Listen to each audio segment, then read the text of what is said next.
And welcome back to the Midday Show. I'm Jeff Everett. He is Mark Messina. We're going to talk about a local school being sued, a track star that was suspended. We're going to talk about the Rachel Nichols tapes that just came out this morning, a really interesting topic if you haven't heard them yet. And then an Independence Day 25-year anniversary. We're going to wrap up with some fun. But of course, the movie, yes. But before we get to local school being sued, I'm sure the reason everybody's here, Mark, how are you feeling today? Well, I'm feeling good. I mean, there's nothing like we come through this holiday weekend, and now we start our topics today. We start with suspensions, with lawsuits, with Rachel Nichols, causing all this controversy. Nothing but happiness here on the Midday Show on this Monday when no one's watching anyway. Because did people go to work today? What is your? It's observed. So the holiday is observed today, but let me start here. Downtown Williamsport was dead this morning.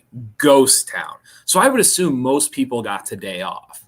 Well, banks, post office, things like that. Schools would be closed, but they're closed anyway because it's July. It is. I know people, some offices are celebrating it, some offices are not. Right. It is interesting. By the way, remind me, I have a Rachel Nichols personal interaction when we get to that story. I just tease it. Of course you do. Okay, I'm going to read some stuff off. Let's do it this way. I'm going to read some stuff off so that way we have the facts, we have specifics, and then you and I can dive into this.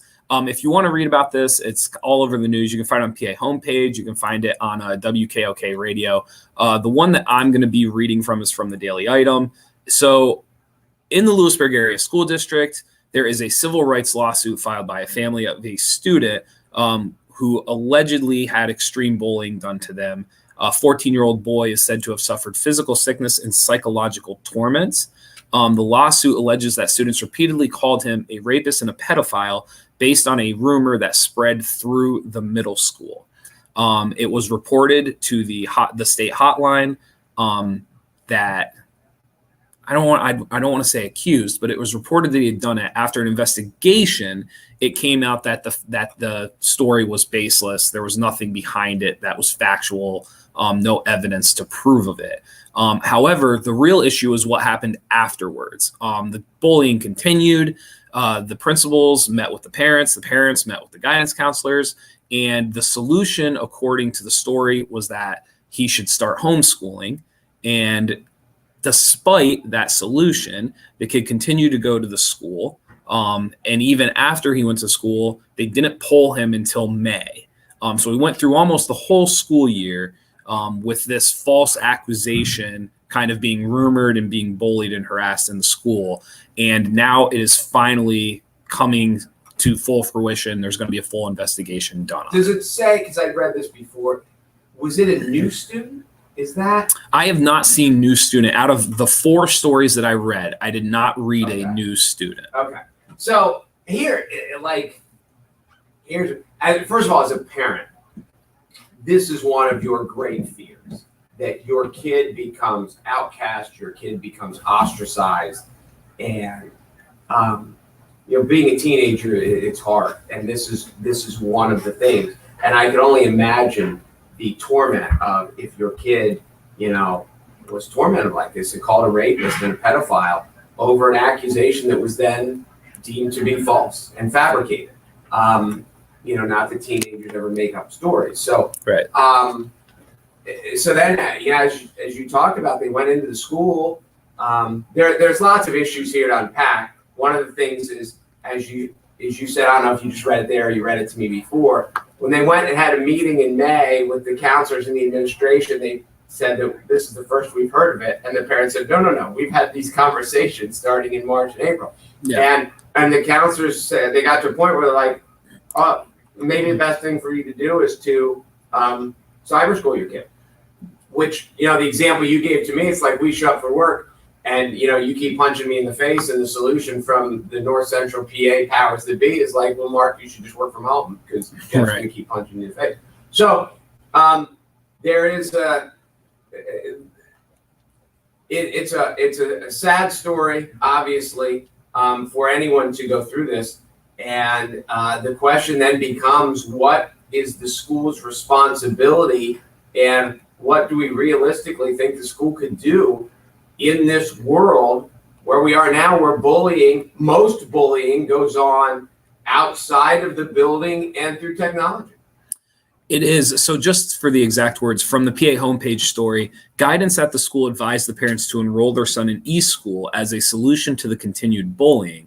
In April, another meeting with the parents took place with the school's principal. The lawsuit says school counselors denied knowing anything about the ongoing bullying, to which the students' parents reminded them of all the interactions and meetings they had with the schools between March and April. Nobody has found the true solution for bullying. Like if you did, you'd be a millionaire and you would solve a very serious issue, obviously. But this is one of those where I know the solution is not sending the kid home. Like that might be a short-term solution. It might be a solution to maybe save the kid's mental sanity if he's at his tipping point or if he's at his peak. But from a long-term solution, I could not think of a worse solution. That long term than sending the kid. Saying like someone's sad, so just go drink a case of beer, and then tomorrow night when you're sad again, go drink another case of beer. So yes, I agree with you. So from a long term standpoint, I'm not really sure. And then to deny the meetings if the story is true, because again, like we're reading this, we're not there, we're not in the school district, we can't say for 100%, but these are the reports and this is what's in the lawsuit. For them to then like deny the meetings or deny the knowing, like. I've been in school systems, like I've been a teacher. There's very little you don't know of what's going on. Correct. So I find it hard to believe. And here's the other thing too. I would imagine, and I don't know this for 100%, I'm assuming that once it's reported to the hotline, do you remember the name of the hotline? I can't think of it off the top of my head.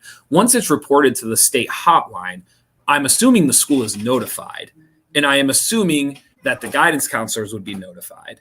And thus now, like the idea that you just don't know what's been going on for the last 6 months after this has been reported to hotline, it just seems not realistic. It's the problem comes from the school side, and again, like you said, you've been there, and whether it's in the hallways, in a classroom, on a team, or whatever, if you can't make the kids like somebody else.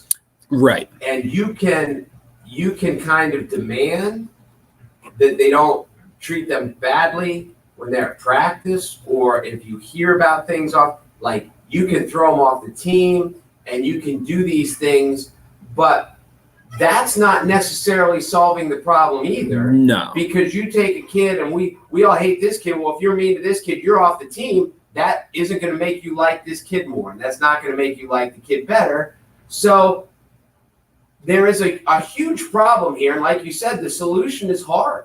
I don't even know if there is a technical solution. For me, though, just like the it's not disbelief, but the idea that it just goes over their head, like we're out of ideas, like we have nothing left, right. Like enroll in e-school. And again, like it's hard. Like I'm not saying it is hard to be a guidance counselor. Like it is hard to be a teacher. It is hard to be a kid. Like being a kid is hard. So none of this is said like with this simplicity, arrogance of like, well, this is what they should do. I don't know what the answer is. I just know long term that was not the answer. I know. We talked about this a little bit earlier as we were discussing this. I wonder, schools have changed, and as life has gone on, like we talked about. Now a lot of schools have full-time athletic directors. Actually, most schools have full-time athletic directors. Yeah.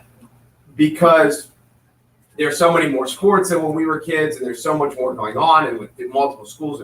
And so it's been an advancement, and it's a full-time position that didn't exist before. Are schools now having like a full-time, like a lot of schools have a full-time police officer in the school or something along those lines, that this person is responsible for things like cyberbullying and reports that are sent to them. And do kids get expelled from school if they are cyberbullying? And do they is this the next step in our societal growth? So I personally, just like in state and really across the country, one of the biggest terms that you're going to hear in like school hirings, especially in public school systems, is prevention. Like that's going to be in the title of a lot of these new job hires, whether it's behavioral prevention, whether it's mental health prevention. Like the word prevention and like trying to stop things from happening or making sure that things are okay with students in classrooms is going to be a big thing moving forward. The other one, it's Pennsylvania's Childline Referral System.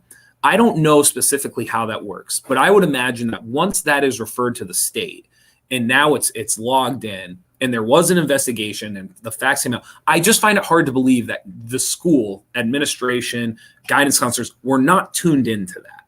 Like they had to, like that paper had to end up on their desk. There's no way that it didn't. Here's the other part. And you and I, this kind of just like a side note with this story. The lawsuit itself, the file complaint on June 15th, it's accusing Lewisburg area of violating Title IX, which you and I agreed we always associated with gender. However, I'm not sure how this would play into Title IX. So if there's somebody smarter than us out there that would understand or knows how this plays into Title IX, because you and I don't really know. Well, first of all, with your question, what are the odds that there's somebody out there smarter than us? They're pretty good. But that's pretty what you good. brought up. You said Title IX. I said I thought Title IX was all about gender equity. So that's what. So we don't know. And my response to you is maybe it's like herpes. Because you think of herpes, but then there are 15,000 different variations of herpes. So maybe Title IX is like this volumes long that has 17 different sections to it. Maybe gender equity is just one of them. It's possible. So violating Title IX by not providing a safe learning environment for the student and failing to address months-long sexual harassment by numerous other students. This is the other part, and I don't mean to jump around on you. The other part is like, this isn't a 17-year-old kid. This isn't a 16-year-old kid. It's a 14-year-old kid basically being called a rapist, being accused of sexual misconduct. I can't like, it would be tough if you were like 18 or 17 and at least you've kind of like, you've been in the world of like, what's the word I'm looking for? Like, at least you've been exposed somewhat maybe to the world of dating. But to be 13, 14 and to be like walking through halls and being called a rapist, wrongly accused, like that is, it's brutal when you're 17, 18. To be 14 is a whole other level. Yes, imagine the lifetime of damage that this kid is going through. And I think, too, as a 17 or 18-year-old, the difference, and you've seen it so much with coaching, the difference between, like, young teenagers and old teenagers take so much more, I don't want to say account for themselves, but they're kind of like, if you're my buddy and you've been my friend, like you're still going to be my friend. Sure. I don't care what my parents say. I don't care what, I have a car, I have a job, we're going and hanging out. And I'm going to hang out with who I want to because I'm that, that older teenager. Whereas when you're young, if you're like 13, 14, the parents can say, no, you don't hang out with that kid. Right. One of the other, to take it one step further, of course, in our Pollyanna world, we would sit here and say, we would tell our kids to go befriend this kid that's being outcast and blah, blah, blah. And if there's a group, then yes. But if it's only your kid going out on an island to befriend this kid, now your kid is inviting the torment himself. Oh, you're the friend of the rapist and you're this. Sure. And now your kid is being exposed. So I can see a lot of good, wholesome parents on the outside of the environment. They're like, I feel bad for this kid and I wouldn't have a problem with my kid supporting as long as my kid's not first and as long as my kid's not the only. And that becomes a very scary situation too. The point that you bring up, and I totally agree with, is when you're 17, 18, it's not so much that you're more set in your ways, but there is like a confidence that maybe you lack when you're 13 or 14, that you're willing to maybe stand by somebody that's been your friend. You're willing to maybe be the outcast a little bit more. Because when you're 13 or 14, the majority of us, all you're trying to do is fit in. That is your one goal. Like, we'd like to think it's to be this or to do that, but really when you're 13, your goal in life is to fit in that moment. And there's a kind of a, I don't know how to say this, a defiance level of an older teenager. Sure. It's like, oh, I'm not supposed to hang out. He's my friend. I'm hanging out with him anyway. As opposed to at 13, your defiance is I don't want to go to bed. I don't want to eat my vegetables. I don't want to do my homework. So it is different. I also should say to pat ourselves on the back, as you were talking about WKOK and you were reading from the Daily News. Melissa Fairnish wrote an article. We have this on our site as well. Gotcha. And Melissa Fairnish wrote an article about this. So we have covered this too. We just kind of she nailed it. We're spreading it around because he wasn't reading from ours; he was reading from another one. But no, but you can certainly find this story if you go to NorthcentralPa.com and search it. Yes, Melissa covered this. So yeah, it's interesting because immediately, just to summarize, because we talked about this a long time, the schools find themselves in a really, really tough situation. Yeah, and it's not. There's no simple solution. I mean, obviously, we want to send the bad guys home. Sure.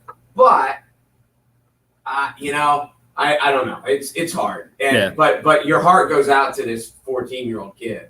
Yeah. Who was falsely accused. So we'll see what happens with it. You want to thank Wise Markets? Yeah, thank you to Wise Markets. I was there yesterday. I've not been there yet today, but I was there yesterday. Or was it Saturday? I don't know. The weekend just runs together. What did you do this weekend? We should have talked about that. We discussed our love of fireworks. No, I was up north on Saturday with the dog, with the parents, just hung out, relaxed. And then yesterday, just had a little cookout. It wasn't anything crazy. It was good. It was one of the more relaxing holiday weekends I've ever had. Ditto. I was in the office This is how exciting my 4th of July was. You figure 4th of July, and it's on a Sunday. I was in here, and I was in my real estate office before noon. Right. So that's how, like, Sunday you're supposed to be off, the 4th of July you're supposed to be off. Like, welcome to adulthood. But I was just like, well, I got this to do, I got that to do, and I was just running around doing it. But yeah, it was, we were probably two of the more low-key people because there were lots of fireworks going on. Oh, it was crazy. They were everywhere. It was insane.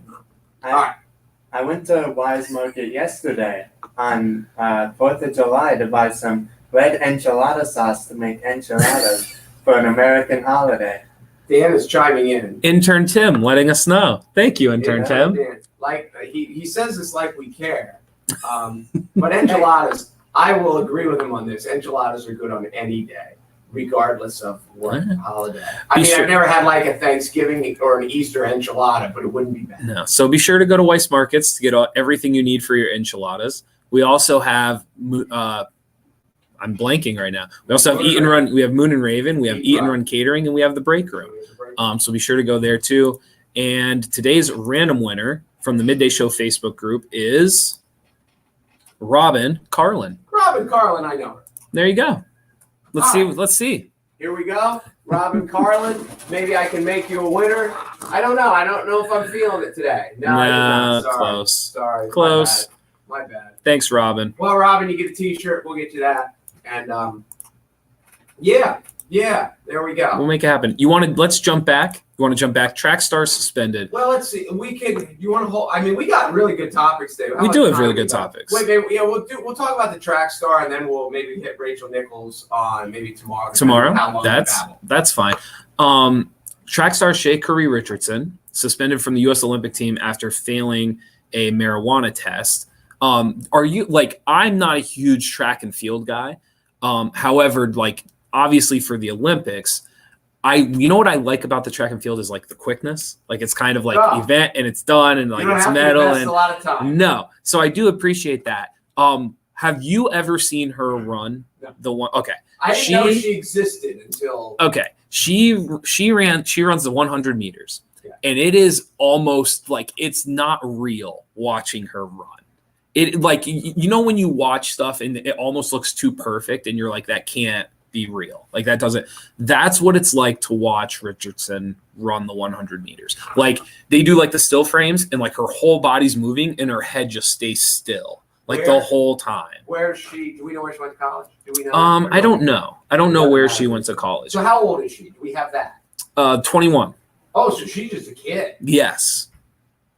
Because in track and field, like there were, you get guys who go to multiple Olympic. Carl Lewis was early 30s, still winning. Like these track stars aren't necessarily done at 21. No. She's going to be around for a while. The positive test came at the U.S. Olympic trials when Richardson underlined her credentials as a serious gold medal contender by winning the 100 meters in 10.86 seconds. We could do that. Incredible. So here, this is her statement, or I'm sorry, the statement from the USADA CEO. The rules are clear, but this is heartbreaking on many levels. Hopefully her acceptance of responsibility and apology will be an important example to us all that we can successfully overcome our regrettable decisions. The reason I picked out that quote when you and I were going to talk about this, her acceptance of responsibility and her willingness to apologize. I really disagree with that line because I don't know how much she actually did wrong here. And when he says that, he makes it seem as if she is 100% in the wrong. Well, that's as the debate, and the reason I kicked this around as a topic to you is I saw someone post. It's a guy I like on Facebook who, because this has been a polarizing topic that people like. It's legal. Yes. It's legal now in so many places. It's legal for medical purposes. Why does this rule exist? Then the side that this guy came back is these are us pompous Americans who think that we govern the world. This is not an American rule. This is an Olympic rule. Then they come back with, and this is my comment to him online, it's a stupid rule. And the only way stupid rules get changed is when someone brings them to the limelight, and then we step back and say, oh yeah, that's a stupid rule. Yes. So the question that another guy, a friend of mine pointed out with this is, and this is one of the topics that I brought up in my internet. I try to stay away from all internet chatter. I stay away from all political ones. But this is a debate that I dove into. Okay. When this comes up, you have two choices. You can either say rules are rules and she broke the rules. Okay. Or you can say the rule is stupid. We need to change the rule. Yes. There's no middle ground. And if you are, my buddy who is also in a discussion about this says, if you are one of these people that says the rules are the rules and we need to respect the rules, he said, then you should offer yourself up to as the living sacrifice so the crops have a good season.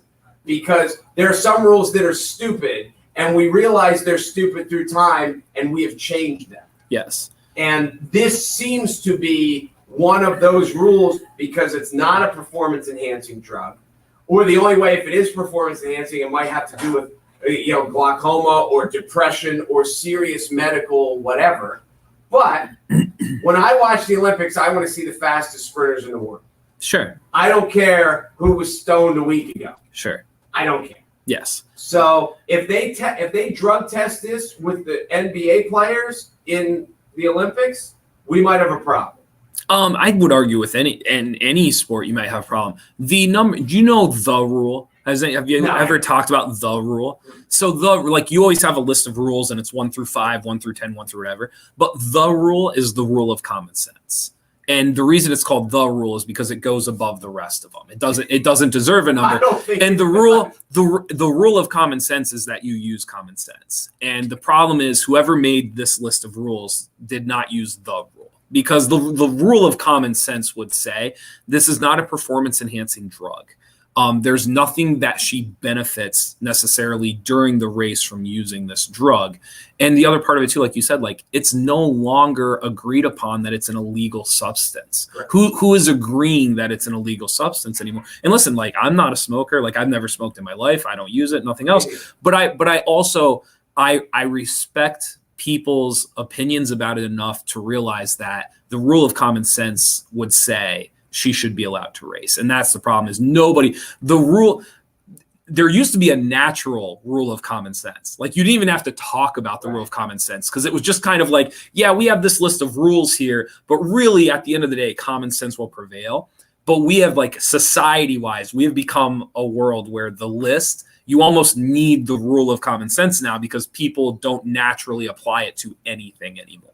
No, I totally agree. And this is my thing as I get what the Olympics are all about. Now, first of all, is there any more corrupt body than the U.S. or not the U.S. The IOC, the International Olympic Committee, and FIFA? Is that FIFA and the NCAA? But continue. Yes, your point is well taken. The International Olympic Committee is corrupt as all yes, absolutely. So stop with this holier than thou. Some of the best stuff, and I'm stealing all of the stuff I'm about to say right now. The tweets, steal all the good stuff. The tweets from other athletes like supporting her were fantastic because one of them was the idea of the people, the sponsors for the Olympics, the people who support this stuff, they're either smoking or they're probably investing in different products and smoking too. So like the people that are going to ban her are the same people that probably have different cannabis things in their portfolios. They probably smoke on the side themselves. Like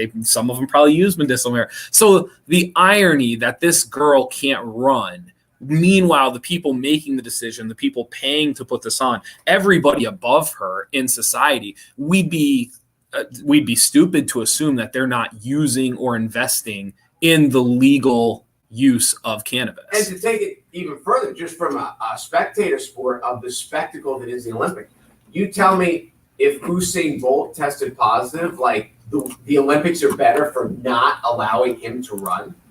Oh, no. Like there would have been, I want to see who the fastest person in the world is. Absolutely. I don't want to see who I mean, this is like, and I know this is a bad example, but if the rule was no one with red hair can run the 100-meter dash in the Olympics, do we stand up and say, well, that's the rule. They made the rule, no redheads.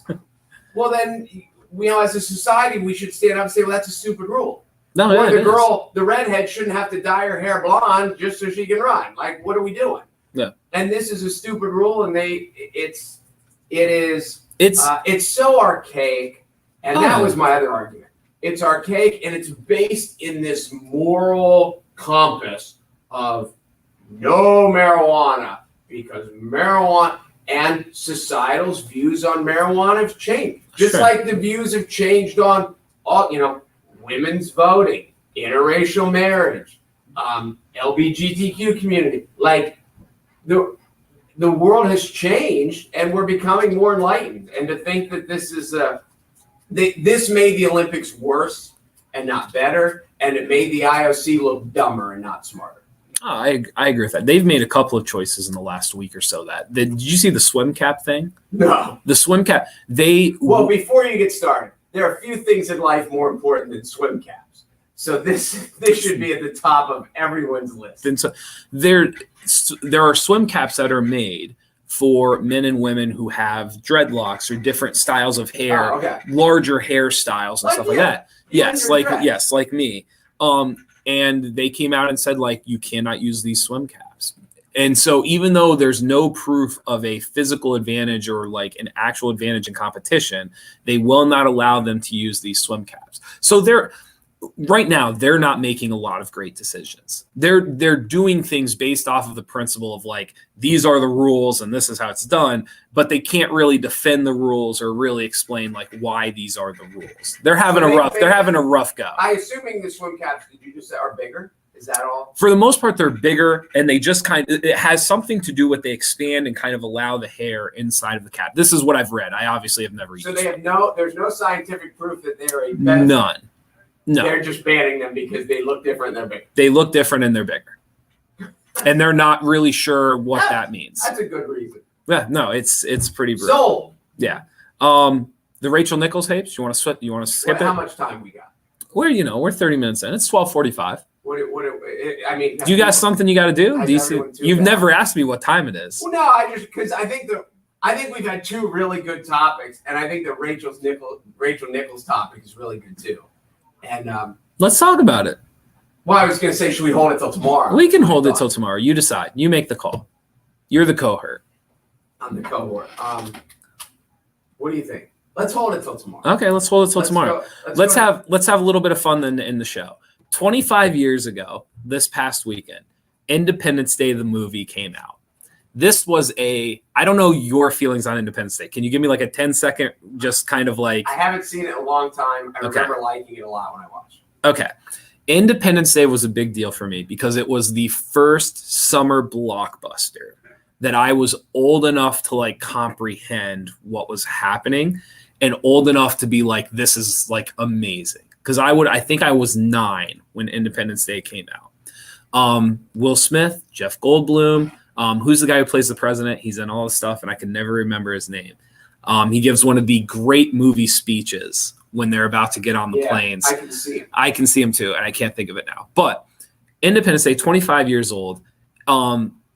For me, like this is like when we talked about summer movies the other day, I am embarrassed that I did not say Independence Day. It's funny you meant because I watched probably the first 2/3 of Jaws last night. Okay. Just because I was like, I need a summer movie. Let's throw it in. Yeah, it is. I think one of the things that when you just said this is 25 years old, and with every passing week now, yeah, we're getting these. Top Gun is so old. Dirty Dancing is this right. old. I saw Smokey and the Bandit in the movie theater after Burt Reynolds died, when it was however 40 years old. And I wonder if part of, and maybe I'm wrong, and maybe I'm being nostalgic and old personish, but if do re-releases of these old movies help bring people back to the movie theater? Because Independence Day is a movie theater movie. Yes. And so I'm wondering. I think more and more theaters are starting to do it. Like I have a cousin that for their birthday weekend, this is what they do. They rent out an Olds theater and they pick a different, like I think before COVID, they were going to do Top Gun that year. And you were first in line. I was first in line. No. So I think more and more theaters are going to start to do some of this stuff. The hardest part I would imagine would be getting the rights to the movie. Maybe. And being able to show them. You'd have to get approval, I'm assuming, from the studios or whoever owns it in order to do that. But it is first of all, we're hitting like a unique 25th year anniversary because that summer 25 years ago, I'd have to look it up, but it was like Jurassic Park, Independence Day, Shawshank Redemption. They like all hit the same summer. Maybe like that's why Shawshank didn't do anything in the theater. Man, it's very well could be. I want to say 25 years ago, that summer was loaded. Like it was unreal. So it is also this weird time where like these 25-year anniversaries it's not like just like, oh, we're just doing this because it's 25 years. These are like big deal movies. And these were movies that people vividly remember. Like for me, like Jurassic Park, like being 9-10 years old in Jurassic Park was life. Terrifying. Well, it was terrifying. I mean, it was so real. I know that sounds corny, but like it was real. Did you wet your pen? No. Did you? You were prepared. Did you? No. Exactly. But I will say this while we're on the Jurassic Park. Huh. The first one is the only one that's good. That's not true either. The follow-ups, how many have they made? 4? They're good. They're not as good. Good. They're not as good as the original Jurassic Park. They're not nearly as good as the original, but like I'm not even sure I would watch any of them again. Really? I'd watch the first one again.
Now are we on? I think we're on now. We're not on? Well, we were on. Now we're going to find out. Twister and Mission Impossible also came out in the summer of 96. Listen. That's a ridiculous summer. I have a buddy. Ridiculous. Who is a great friend, has been a friend a long time, who hates Twister. And I did not know that was possible. There is not a movie that is just, I should think about this. When you think of the top 10 movies that are just fun, just put it in and just go with it, Twister is there. I don't know how anyone does it's fan. We just watched it like 2 months ago. We actually watched it. It was one of the last ones we watched on the projector before we moved out. Okay. We were like picking which stuff to watch and everything, and we went with Twister. It's really fun. It is really fun. Really, really fun. Mission Impossible. I'm trying to remember the first one because there seemed like Mission Impossible's had some good ones. So the Mission Impossible, the 96 Mission Impossible, I remember it was one of the first times my parents were like excited to watch something. No, I'm sure like there was stuff, there were different things in that. But like I remember like coming up to it. My dad is not necessarily like a pop culture person, but like I remember like that was a big deal. Like they were actually excited to like sit down and watch Mission Impossible. Yeah. Okay. So that was a big one. Watched Independence Day last night, and I love that the aliens mothership has an operating system that would recognize a computer virus from a 1995 Apple OS. It's a good point. Do you remember how the movie, I don't want to say how the movie ends. Basically, the way they help fight off the aliens is they upload a virus. But the idea that like our Apples, like our Macintoshes from 1995 would be more complex or would be able to link up with the alien spaceships or whatever they're operating. That's pretty good. Though. Yeah, I like it. Bill Pullman played the president. Oh, he's the actor. And that speech, I'm telling you, you can't find me. That's a top 5 movie speech. Do you remember the speech he gives before they get on the fighter planes? I remember he gave one, but I don't know. That would be a good top 5 movie speeches. It is. I got 2 off the top. You said you haven't watched the movie in a while. It's been a while. Just go to YouTube and watch the speech. Don't even like the speech is like I'm ready to put on a flag and like go for it. Like it is incredible. Hi, John. Real quick. I would rather see Richardson represent the USA in the 100 meters, even after testing positive for a non-performance enhancing drug, than hammer thrower Gwen Berry after turning her back on the national anthem and the U.S. flag. Interesting topic. Now, do you know what he's referring to? Yeah. Okay. Yeah, she turned her back on the flag during. That's another interesting topic. It is. Which we should kind of. I don't know if we have time to delve into today because that's a long time. Okay. No, we can touch on another time. That's a good one though. Those two, it's not a perfect, not a perfect comparison, but a good comparison. It is, and it's the juxtaposition of like who are we throwing out, who are we keeping, and are we really like, are the rules as set as we think the rules are? Maybe is that kind of what I'm looking for? Yeah, but the instance with Barry, just to get here's my. A preview into what, like, I know what she did has pissed millions of people off, but that's what the flag represents. Your right to protest and your right to piss people off. And it's what I feel like we've gotten to in this country is that you're allowed to protest, right, as long as you're protesting something that I agree with. And we have trouble rejoicing. It goes back to you talk about great speeches. Michael Douglas makes one of the American president. When he's like, you stand and scream about something at the top of your lungs while someone else is screaming and saying the exact opposite thing. And he said, celebrate that in your classroom. And that's what it is. We've lost the ability to like, I rejoice in your stance. And as an American, I need to support your stance to protest, as opposed to I disagree with it, so you should shut up. You're not wrong, and you're trying to get it out quickly, but that feels like a very simplified, like that seems very simple because nothing's black and white. Timing is like you hear people say all the time, timing is everything. And so, like, I think it's worth having the discussion with Barry of like, oh, absolutely. And again, and listen, like, I'm not even saying which side of it I'm on or not. I'm really kind of playing devil's advocate with you here because when I say like, there are moments in which you are absolutely justified in doing something, and then there are moments in which there's a juxtaposition to what you're doing. So when a football player takes a knee, there's not this like immediate juxtaposition, like he's wearing a 49ers uniform and like he's at a football game or anything else. But then like when you're wearing something that represents the United States of America and then the anthem's played at the same time, all I'm saying is I can see the irony, the juxtaposition of those two things happening at the same moment. And I agree. And so I think it's deeper than the simplified response. And again, I know we're trying to be quick about it. Yeah, it's a fascinating but I think it's topic deeper that we than will come that. back to. But it is. Kurt brings up a good point about Olympians and who's being allowed, who's not being allowed, and it's interesting. Good. It's interesting. Watching her run is super weird. She doesn't look fast. She just makes everyone else, the fastest women in the world, look like normal people. It hurts my brain. If you've never seen her, and listen, we've kind of talked it up now. You might be a little disappointed, but it is like she is fascinating. Now, here's the thing, too. In the grand scheme of life, she is the fastest woman in the world. Now, we have had, or she's the fastest American. I don't know if she's the fastest in the world. Right. Now, we have had, I remember Evelyn Ashford. I remember FloJo. I remember Gail Devers. So there are other sprinters. I also remember Jackie Joyner-Kersee, who ended up testing positive for something, but she's never a jumper, wasn't she? So there have been really famous female track athletes in the sprinting, jumping avenue. But in the grand scheme of life, this girl is much more famous now than she would be even if she went and won a gold medal. And she is going to end up making more money in her life because of this than if she would have gone to the Olympics and won. And that's assuming she won. What if she had gone to the Olympics and won the bronze? Well, yes, it all comes down to winning. I agree with your sentiment. If she wins, though, you can't.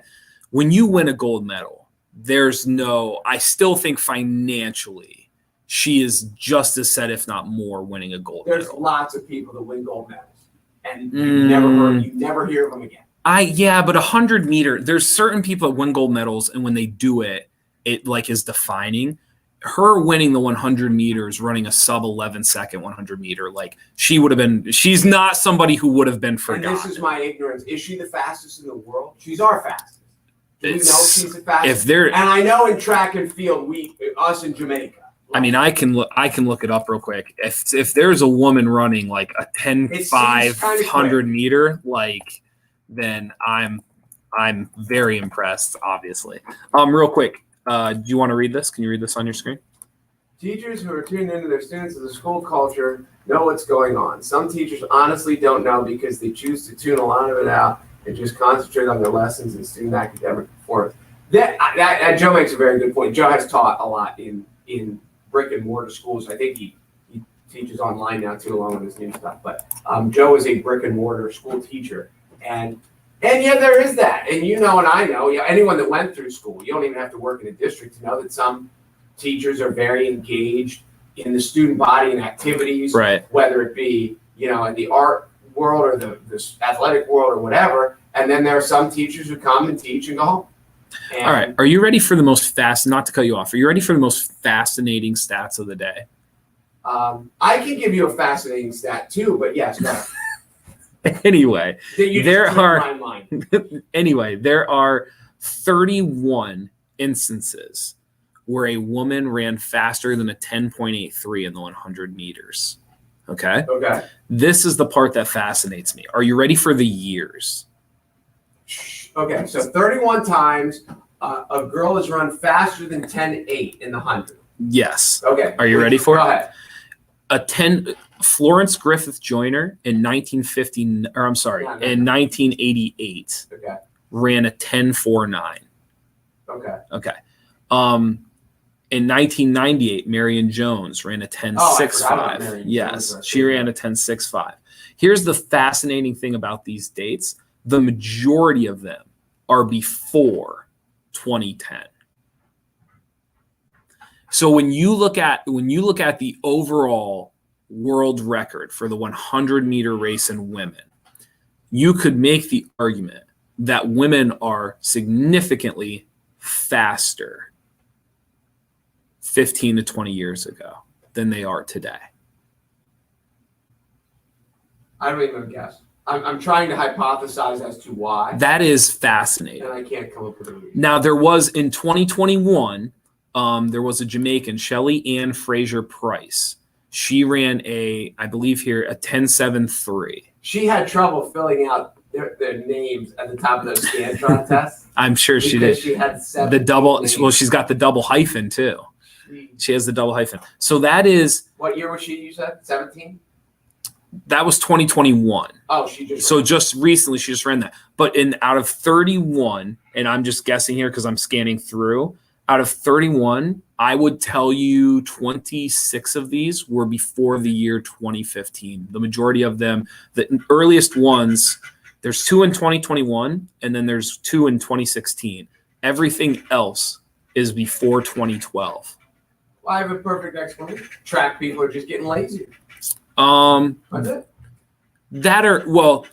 track people are getting lazier. I just think it's fascinating. I mean, one of the easiest answers would be like they're actually testing now. I mean, I know that puts a damper on what the track and field testing policy. I know that puts a damper on these records, and I'm not trying to accuse anybody of anything, but that would be like the most obvious. That would make the most sense, right? That all of a sudden in 2010 people are having a harder time. Actually, now that's my one guess that people are having tough. Is they're actually testing them and they're stopping them from doing it. But it is like there comes a point in time, even with advancements in training, and like if FloJo was the fastest ever, Secretariat still has the fastest race at the Kentucky Derby. 50 years now? That's true. Maybe the clocks didn't work as well. Clocks, yes. Maybe clocks were off back then. Real quick, this is hilarious. Joe at one point put drug testing. So either so you saw Joe's answer. I did not see Joe's answer. Great minds think alike. He's trying to claim that we stole it from him though. Joe, I'm with you on that. Joe, just don't sue us is all we ask. I'm with you on that. There's no way Jeff came up with that on his own. Why would I not come up with that? I don't know. Unbelievable.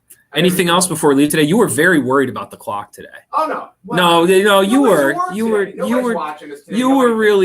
really worried about the clock. Cares. So here's my fun trivia question. And I should know the guy's name. I think he scored second for Tampa the other night. The Canadians are probably going to get swept tonight. They're down 3-0, and the cup is probably going back to You mean Tampa. the Habs? The Habs, okay. Yes. But it was July 2nd, and some dude for Tampa scored this, I think it was the second goal of the game, and he became the first player in NHL history to score in every calendar month. Martin. Because of COVID, and because Tampa won the cup last year and kept going on and on, he scored August and September of last year, because the hockey season runs from like middle of October till whenever you lose. But usually they're off July, August, September. But because COVID screwed it up last year, and now they made it far enough this year, he scored on July 2nd. He's now scored in every calendar month. He's the first player in NHL history. And assuming there's no worldwide pandemic again, it'll never happen again. It's impressive. It's cool. It is cool. You like the stats that have stats that aren't based just off of like ability. You like stats that have like the quirks of like the calendar and the mishaps and like you always like the very bizarre isn't the word, but you like it to have a quirk to it. Yes, you like that. You like it because that stat doesn't necessarily show he's better than anybody. No. It's just an anomaly that happened in time. And I like this, like it was made possible.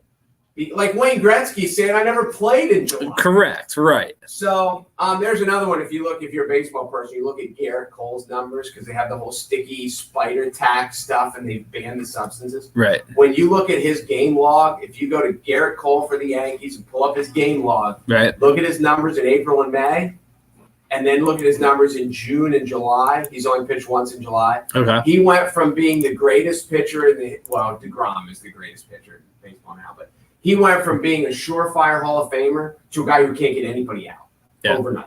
Like, he could not get you and me out And in April and May, nobody could hit him. And there were stats when he came up with Pittsburgh, he was good, but he wasn't that good.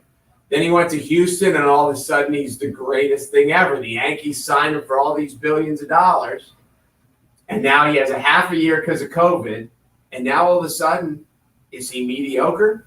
He's been worse than mediocre since the beginning of May, and that's when this whole stuff of this spider tack, this super sticky stuff, because they could hang on to it, it would make their breaking ball spin harder, and which then the physics of it makes it break more. They banned it.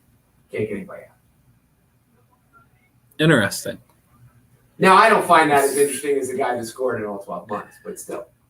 Yeah, it's good. Cute. I would love. We almost on the screen. We almost need like a breakdown of like where we started, and then like how we got to like a flow chart. The movie. I will say this: like there are times where like we'll get done with the show, and I'll be like, oh, that segment was really good, or like, oh, we did well there, like we vibed there. Today's movie segment was like, I don't even know what happened. Train wreck? Well, not a train wreck, but just like I came into it and I was like, oh, maybe we'll talk about Will Smith because that's when he like busted on the scene, or maybe we'll talk about like the summer of '96 and all this stuff.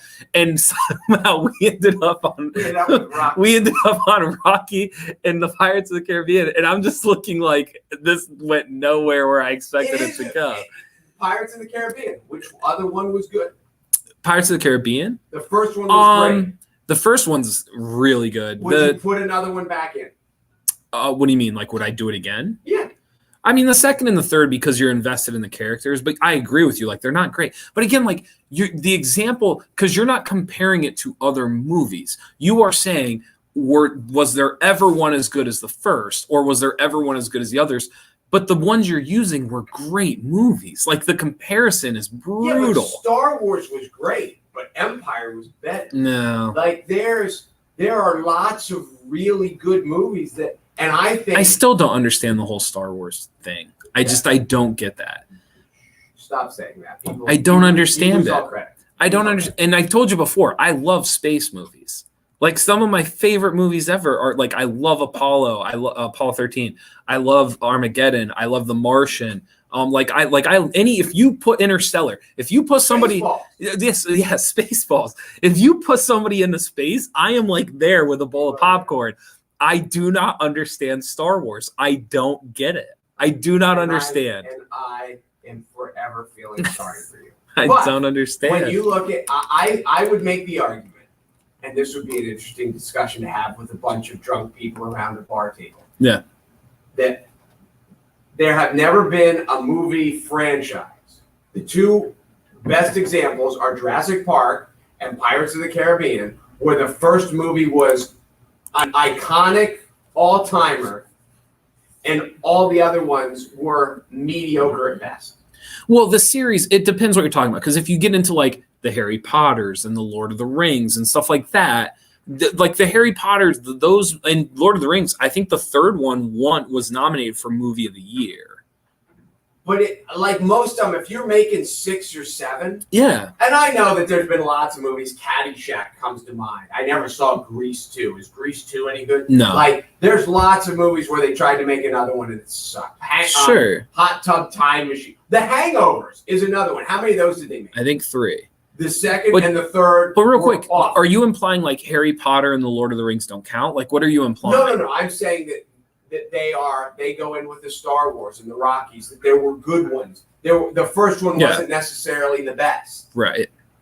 I'm saying Pirates of the Caribbean and Jurassic Park, and they keep making another one. And if they made another Pirates of the Caribbean, we would be pumped. Yeah. And we would think, why would they make a terrible one? And then we would go out and it would be terrible. Well, the Fast and the Furious just came out too, which they're up, I think, to 10. See, I think 10 was Fast. One of those. And it was years later, and I watched the first one because I was like, I got to at least know what these are about.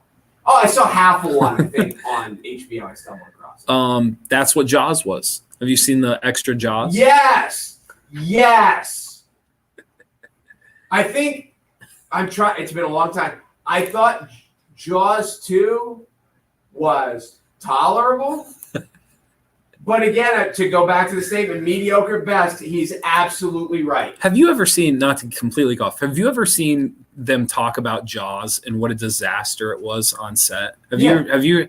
That's a fascinating story. If you've never looked it up or read it, if you're watching, like go, because it was a nightmare. If you watch like the videos or read about it, it was not a fun time making Jaws. It goes to show how all the people that know don't really know, because they were so proud of the shark, they wanted to use it all the time, but they couldn't get it to work. Yeah. And that is why you don't see the shark for the first 91 minutes of the movie, because they just couldn't get the freaking thing to work. Yeah. So, and you can imagine it's this mechanical thing in salt water, and it was just, and then I've heard the thing, they're like on the walkie-talkie, like, shark sunk, Yeah. Can't get the shark to work. So it was not designed. No. And the music and the fin just made it brilliant.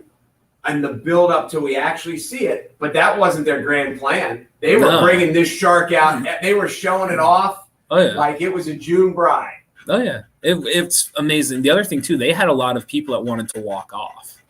Like they were constantly convincing people to like stay on. They almost had to like restart 3 separate times because different people that were already casted and like had already felt yes. Do you know what it was a disaster. I don't off the top of my head. Look it up because it's like to the point where forget it's amazing that the movie's great. It is amazing the movie was made. There was one there was a scene I heard him talk about Robert Shaw, who played Clint, who they said he was sick as could be. Yes. He was like, whatever, and they needed him to shoot one scene. And they were talking about it, and they got like the lighting was right at the time of day.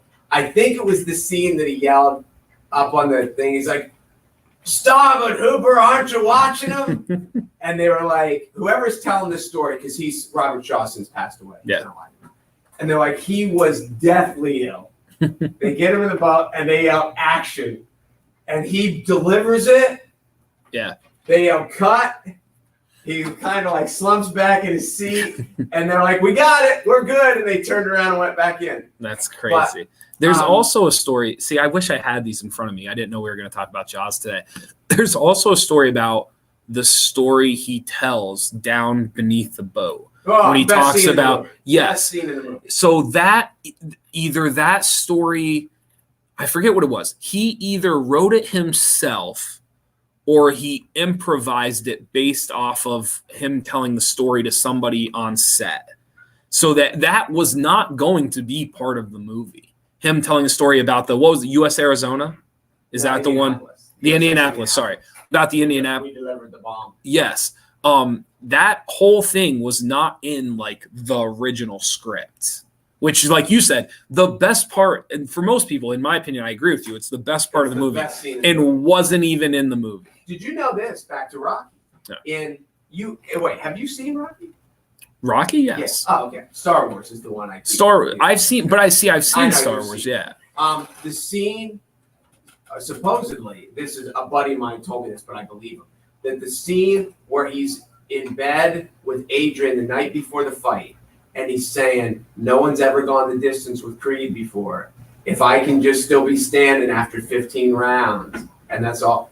And that the money people of the movie, because Stallone wrote the movie, and they're like, no, that scene doesn't work. And he's like, no, that's the whole movie. Like that's what the movie's about. And that the people that didn't want it to be, that would be another fascinating show. And I know now that we've been here an hour, and no one is listening. There was in Billie Jean, in Michael Jackson's the bass line at the beginning, the dun, dun, dun, dun, dun, that Quincy Jones, who is a music icon, didn't like. Yeah.